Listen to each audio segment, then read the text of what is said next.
Singareni contract కార్మికులకు కనీస వేతనం నెలకు 26,000 ఇవ్వాలని కాంట్రాక్ట్ కార్మికుల రాష్ట్ర ప్రధాన కార్యదర్శి బి మధు డిమాండ్ చేశారు. సిఐటియు అనుబంధ సింగరేణి కాంట్రాక్ట్ కార్మికుల సంఘం రాష్ట్ర కమిటీ సమావేశం ఆదివారం మహేందర్ అధ్యక్షతన గోదావరికని సిఐటియు కార్యాలయంలో జరిగింది. ఈ సందర్భంగా రాష్ట్ర ప్రధాన కార్యదర్శి బి మధు మాట్లాడుతూ సింగరేణిలో పనిచేస్తున్న కాంట్రాక్ట్ కార్మికులకు కనీస వేతనాలు 26,000 ఇవ్వాలని డిమాండ్ చేస్తూ మార్చి 7వ తేదీ వరకు క్యాంపెయిన్ నిర్వహించాలని పిలుపునిచ్చారు. ఈ సందర్భంగా సింగరేణిలో అన్ని సెక్షన్ల వద్దకు వెళ్లి కార్మికుల ప్రచారం చేయాలని పిలుపునిచ్చారు. కనీస వేతనాల జీవోలు విడుదల చేయడం లేదని, విడుదల చేసిన జీవోలు గెజెట్ చేయడం లేదని అన్నారు. కాంగ్రెస్ ప్రభుత్వం అధికారంలోకి వచ్చిన 100 రోజుల్లో వేతనాలు పెంచుతామన్నారు. కానీ సంవత్సరం గడుస్తున్నా ఇంతవరకు కనీస వేతనాల గురించి మాట్లాడడం లేదన్నారు. దీంతో పాటు CMPF సమస్యను కార్మికులు తీవ్రంగా ఎదుర్కొంటున్నారని, ఈ సమస్యను సింగరేణి యాజమాన్యం దృష్టికి తీసుకొచ్చినప్పటికీ యాజమాన్యం పట్టించుకోవడం లేదన్నారు.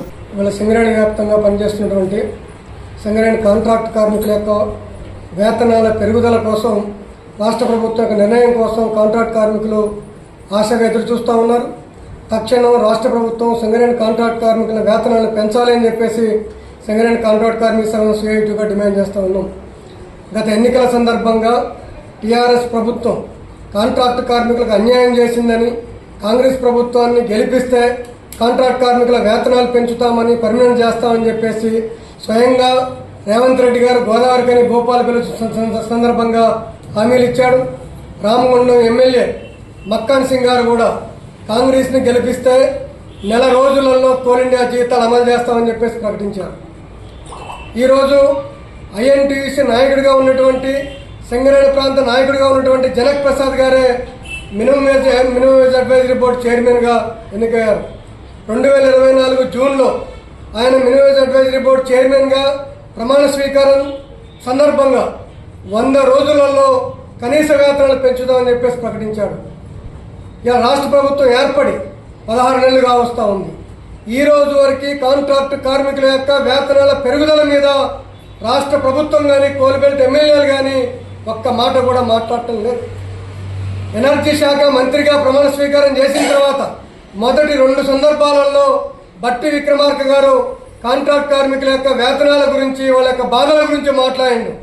ఆ తర్వాత మళ్ళీ కాంట్రాక్ట్ కార్మికుల యొక్క వేతనాల గురించి, వాళ్ళ బాధల గురించి మాట్లాడుతున్న పరిస్థితి లేదు. స్వయంగా కాంట్రాక్ట్ కార్మికులందరూ రాష్ట్ర ప్రభుత్వం నిర్వహిస్తున్నటువంటి ప్రజావాణికి వెళ్ళి వేలాదిగా అప్లికేషన్లు పెట్టారు. కానీ ఈ రోజు వరకు రాష్ట్ర ప్రభుత్వం కాంట్రాక్ట్ కార్మికుల వేతనాలు పెంచట్లేదు. ఒక పక్క అసెంబ్లీలోనేమో కోల్బెల్ట్ ఎమ్మెల్యేలు జీవో నెంబర్ 22 ప్రకారం వేతనాలు పెంచాలని చెప్పేసి అసెంబ్లీలో మాట్లాడుతున్నారు. అసెంబ్లీలో ఎమ్మెల్యేలు మాట్లాడిన దానికి కూడా ఇవాళ రాష్ట్ర ప్రభుత్వం సమాధానం చెప్పడం లేదు. అంటే వాళ్ళ ఈ రాష్ట్ర ప్రభుత్వం కూడా మాటలకే పరిమితం అవుతా ఉంది.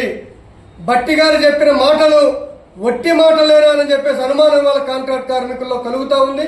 అందుకని తక్షణం రాష్ట్ర ప్రభుత్వం స్పందించాలి, కోల్బెల్ట్ ఎమ్మెల్యేలు స్పందించాలి, సింగరేణి కాంట్రాక్ట్ కార్మికుల వేతనాల పెరుగుదల మీద ప్రకటన చేయాలని చెప్పేసి డిమాండ్ చేస్తూ ఉన్నాం. లేని పక్షంలో అన్ని కార్మిక సంఘాలను కలుపుకొని పెద్ద ఎత్తున పోరాటానికి సిద్ధం కావాలని చెప్పేసి కాంట్రాక్ట్ కార్మికులకు పిలుపుస్తాము. ఈ సమావేశంలో నాయకులు వేల్పుల కుమారస్వామి, అరవింద్, ఉపేందర్, వీరన్న, సంతు, ప్రభాకర్ తదితరులు పాల్గొన్నారు.